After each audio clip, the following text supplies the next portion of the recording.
سمكة القرموط أو سمكة الحوت. هنتعرف عليها، هي لونها أسمر كده، وهقول لكم في حالة ايه أكلها حرام وفي حالة ايه أكلها حلال، وهل هي ذكرت في السنة إن هي حرام أم حلال. وأنا بصراحة بحثت عنها كتير قوي وما لقيتش نص في القرآن بيقول إن أكلها حرام، وما لقيتش كمان نص في الأحاديث بيقول إن أكلها حرام.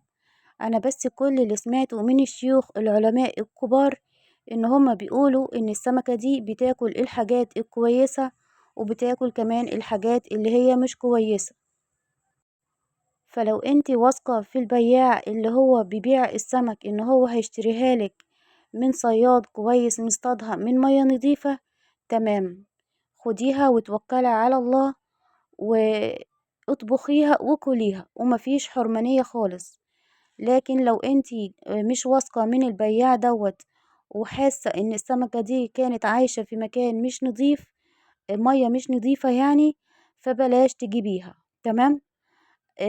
طبعا زي ما قلت لكم علشان هي بتعيش في المية النضيفة وبتعيش في المية اللي هي مش نضيفة، وبتاكل كل حاجة بصراحة، مفيش حاجة قدامها بتقف بتقول عليها اه او لا. اول حاجة مسكت السمكة من راسها كده وذبحتها، تمام، وبعد كده بالسكينة وسلختها زي ما شفتوا كده، سكينة رفيعة يكون البوز بتاعها رفيع كده والسكينة تكون حامية. وبدأت دخلت السكينة كده بين الجلدة وبين اللحم بتاعها وبدأت سلختها، وطريقة سلخها سهلة جدا ومفيش أسهل منها. في ناس كتير بياكلوها بالجلدة السمرة دي، بس أنا عن نفسي بصراحة كده وما اخبيش عليكم انا عمري ما اكلها بالجلدة السمرة دي، ليه مش عارفة يعني. بصوا هي نفسيات عامة يعني. طريقة سلخها سهلة جدا وبسيطة، مفيش تعقيد يعني، حتى بتحس كده ايه، ان شكلها اتغير يعني من اللون الاسمر للون الابيض الوردي الحلو ده.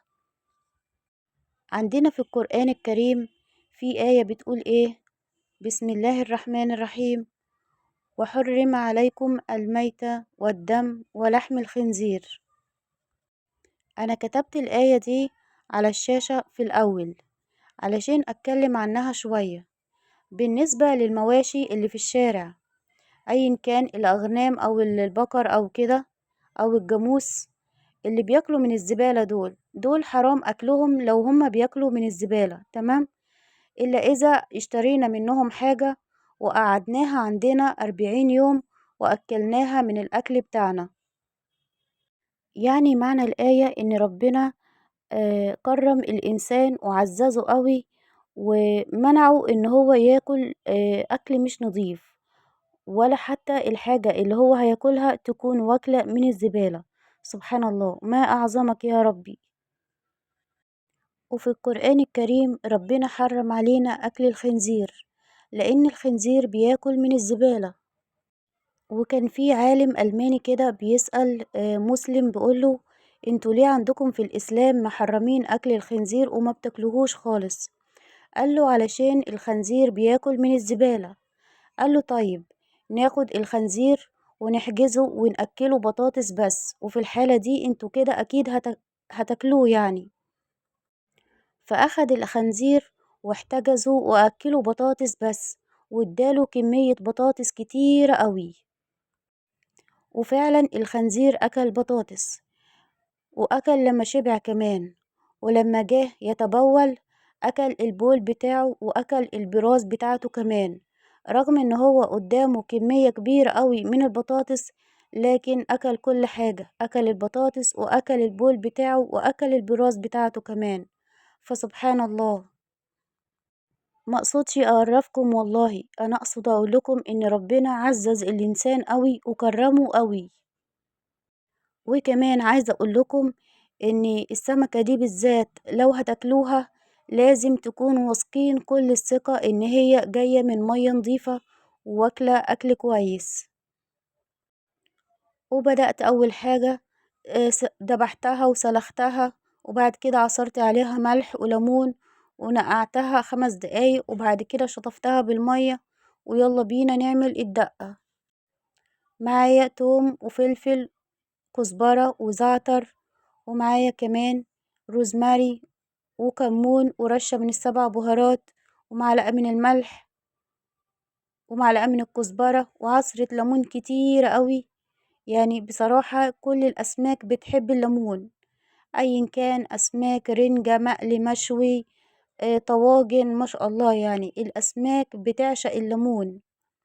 معايا كمان معلقة كبيرة من الخل ومعايا معلقة كبيرة من الزيت، وهبتدي بقى ايه احط معلقة صغيرة كمان من السبع بهارات، بتخلي السمك تحفة بصراحة، في زيت سخن بقى.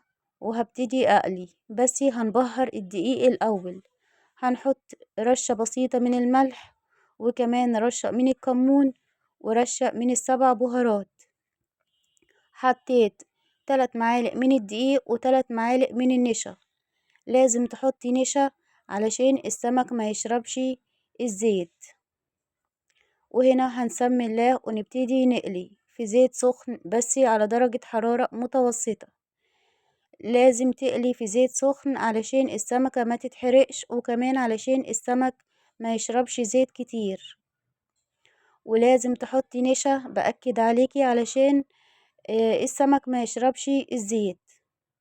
ودي كبدة السمكة كمان انا حطيت عليها شوية من التتبيلة وفي معلقة زيت وهبتدي اقليها. عايزة اقول لكم ان عندي بنت صغيرة مريضة كهرباء من ذوي الهمم، ادعولها ربنا يشفيها. الدكتور دايما بيقولي اكليها كبدة السمك. وهنا كمان هنعمل الطاجن، بصلة كبيرة ما شاء الله وكمان شوية من التوم، وهبتدي احمر البصلة كده مع التوم. وهبتدي كمان احط قرنين فلفل كده، يكون واحد احمر وواحد اخضر ويكون واحد حراق. كل ما اديتيه الصلصة دي حاجة حراقة كانت جميلة بصراحة. اديتها كمان الطماطم والكمون والملح ورشة من السبع بهارات ورشة كمون، وهبتدي اسيبها لحد ما تتسبك.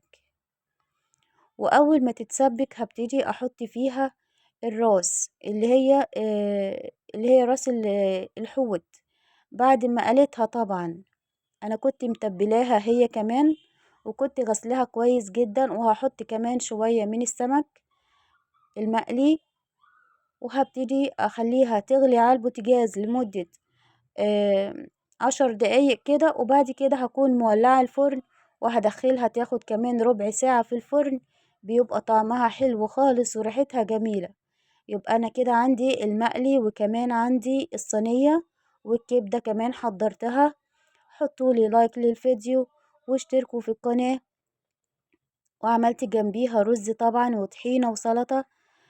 جربوا الوصفات اللي على القناة هتعجبكم قوي، وقولولي منين بتتابعوني، ولو عايزين وصفة معينة قولولي وانا اعملها لكم.